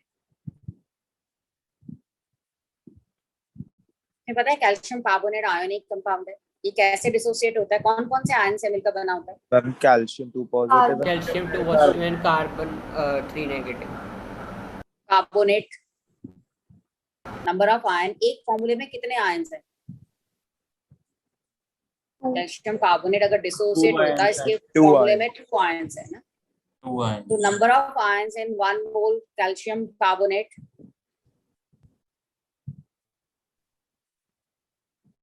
क्या करते हैं। एवोगैड्रोस नंबर इनटू क्या करते हैं, इनटू 2 करते हैं ना। अगर एक फॉर्मूला होता तो 2 आयन होते हैं। We are having this much formula. इतने फॉर्मूलाज है हमारे पास, एक फॉर्मूले में 2 आयन है तो इतने में कितने आयन्स होंगे इनटू 2। मैम इसको 5 से भी तो मल्टीप्लाई करेंगे। 5 तो एटम्स है ना। अगर हमसे आयन पूछा जाता, calcium carbonate is made up of 2 ion, एक कैटायन और एक अनायन से मिलकर बना है। There is difference between number of atoms and number of ions, isn't it? Okay ma'am. So थोड़ा फॉर्मूला रट्टा नहीं मारना है हमें, थोड़ा अंडरस्टैंडिंग करनी है कि क्या पूछा जा रहा है।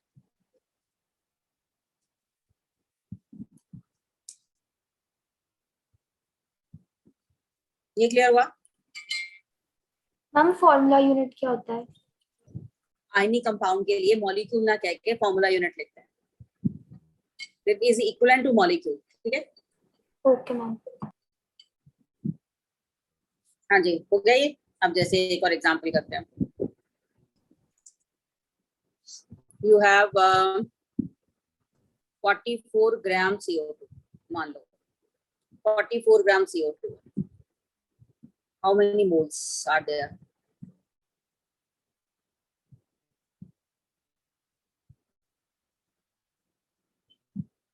हम 2 moles. Divide by molar mass कर देंगे। यस, तो मोलर मास ऑफ CO2 कितना होगा? 12 plus 2 into 16, that is 44. Sorry, yes, 44 gram. Molar mass CO2 का 44 ग्राम, मतलब 44 ग्राम का मतलब 1 मोल 1। Yes ma'am. अगर ये 88 ग्राम होता तो 2 moles। 2 moles। कितने मोल्स होते? 2 मोल्स। 2 इसका moles। मतलब 2 मोल्स होते हैं ना, तो नंबर ऑफ मोल्स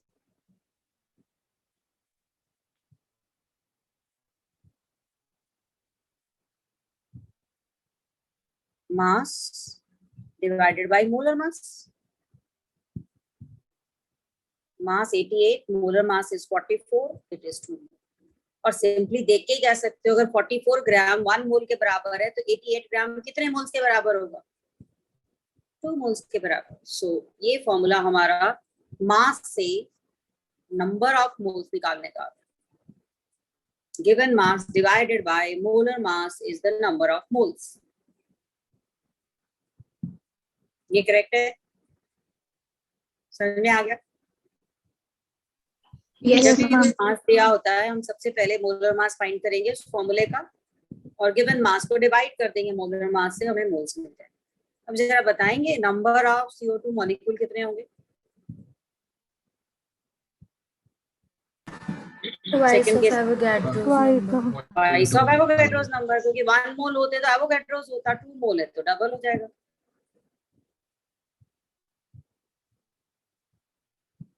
इतने नंबर ऑफ CO2 मॉलिक्यूल्स होते हैं। और नंबर ऑफ एटम्स कितने होते हैं? 6 into Avogadro's number। इसके एक फॉर्मूले में 3 एटम है ना, एक कार्बन है और 2 ऑक्सीजन है। तो जितने मॉलिक्यूल्स हमने निकाले उसको मल्टीप्लाई कर देंगे एटॉमिसिटी से। Atomicity is 3। इसमें कोई डाउट?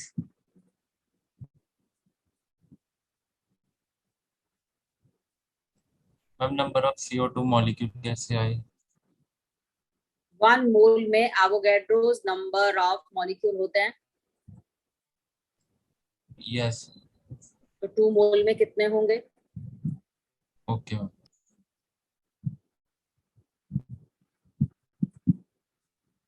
अब जैसे क्वेश्चन और करते हैं। ये स्लाइड हो गई सबकी? Yes ma'am.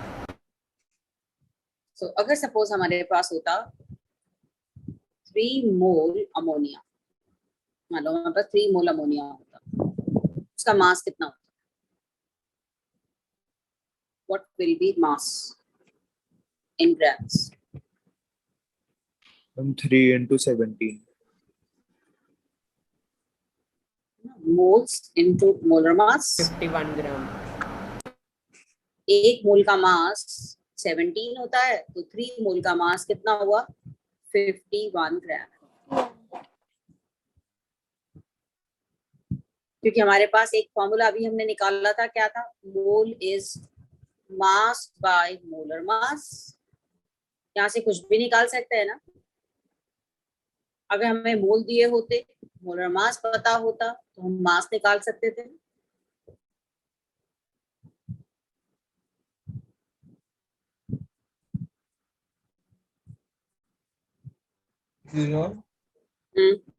मैम अगर एक्चुअल मास पूछा होता है 3 मोल ऑफ NH3 का, फिर वो कैसे होता? ये एक्चुअल मास ही तो है, 51 ग्राम। ग्राम्स में है ये मास। अच्छा। अच्छा ये हो गया। अब इसमें मॉलिक्यूल्स कितने होते? What will be number of molecules? Avogadro number into 3. जितने मोल्स उसको एवोगैड्रो नंबर से मल्टीप्लाई कर दो।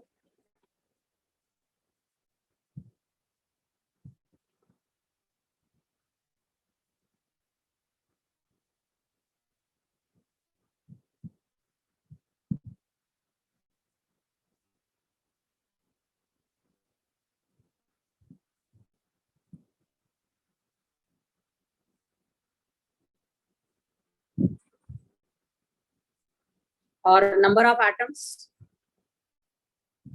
12 into Avogadro's number. कितने मॉलिक्यूल है उसको एटॉमिसिटी से मल्टीप्लाई कर दें। कितनी एटॉमिसिटी है? 1 नाइट्रोजन है, 3 हाइड्रोजन है, 4 एटम है एक फॉर्मूले में, तो हम उसको एटॉमिसिटी से मल्टीप्लाई कर देते हैं जितने मॉलिक्यूल है उसके। सो ये डिफरेंस समझ में आया? मॉलिक्यूल और एटम कैसे निकाले जाते हैं? Yes, कोई ma'am. भी मोल दिए होते, मास दिया होता, व्हाटएवर इट इज गिवन।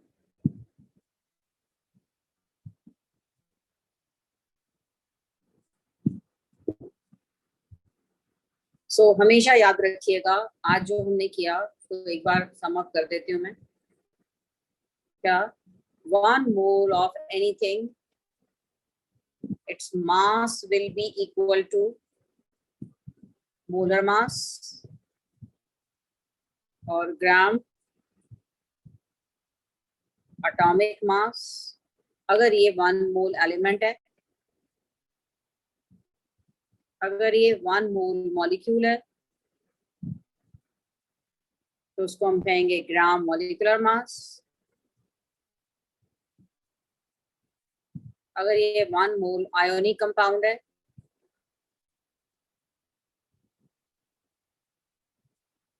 उसको हम कहेंगे ग्राम फॉर्मूला मास।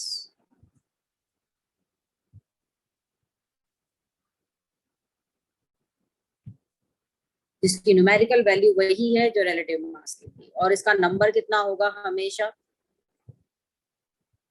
अगर ये एलिमेंट है तो उसमें एवोगैड्रोस नंबर ऑफ एटम होंगे, अगर ये मॉलिक्यूल है तो एवोगैड्रोस नंबर ऑफ मॉलिक्यूल से मिलकर बना होगा।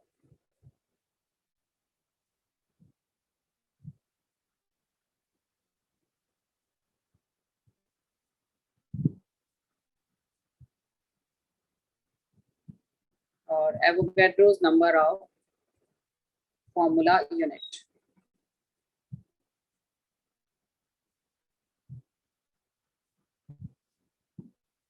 और नंबर ऑफ एटम निकालना हो तो हमें पहले नंबर ऑफ मॉलिक्यूल निकालना पड़ेगा और उसको मल्टीप्लाई करना होगा एटॉमिसिटी से।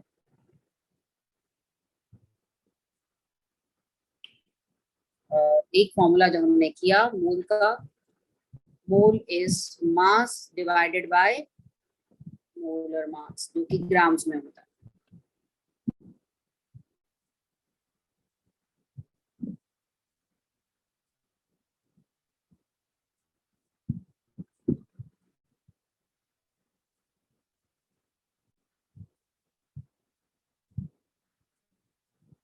जब भी नंबर ऑफ मॉलिक्यूल निकालने हो, हम जितने भी मोल्स हैं उसको मल्टीप्लाई कर देंगे एवोगैड्रोस नंबर से, तो हमें मॉलिक्यूल्स मिल जाएंगे। आज हमने यही 2 फॉर्मूलाज किए। आज का लेक्चर जाके एक बार रिवाइज कीजिएगा क्योंकि यही कंटिन्यू होगा नेक्स्ट क्लास में। हमारा टेस्ट एटॉमिक स्ट्रक्चर, पीरियोडिक और केमिकल बॉन्डिंग का डाल दिया गया है और एक प्रैक्टिस शीट में बॉन्डिंग की भी डाल दूंगी। जैसे एटॉमिक स्ट्रक्चर का टेस्ट आप कर लेते हैं उसके बाद प्रैक्टिस शीट भी ट्राई कर लीजिए। नेक्स्ट वीक में प्रैक्टिस शीट देखी जाएगी। वेडनेसडे को मैं जो तुम्हारी ये मोल कॉन्सेप्ट भी करेंगे, प्लस साथ में जो वीडियो लेक्चर मैंने डाला था वैन डर वाल फोर्सेस वाला और रेजोनेंस वाला, वो आप जाके रिवाइज करें, उसके डाउट्स लूंगी। और बुकलेट के जो ऑब्जेक्टिव क्वेश्चंस हैं जिसकी वीडियो में डाल चुकी हूँ, उसके बाद भी कोई डाउट्स हैं तो वो पूछ सकते हैं।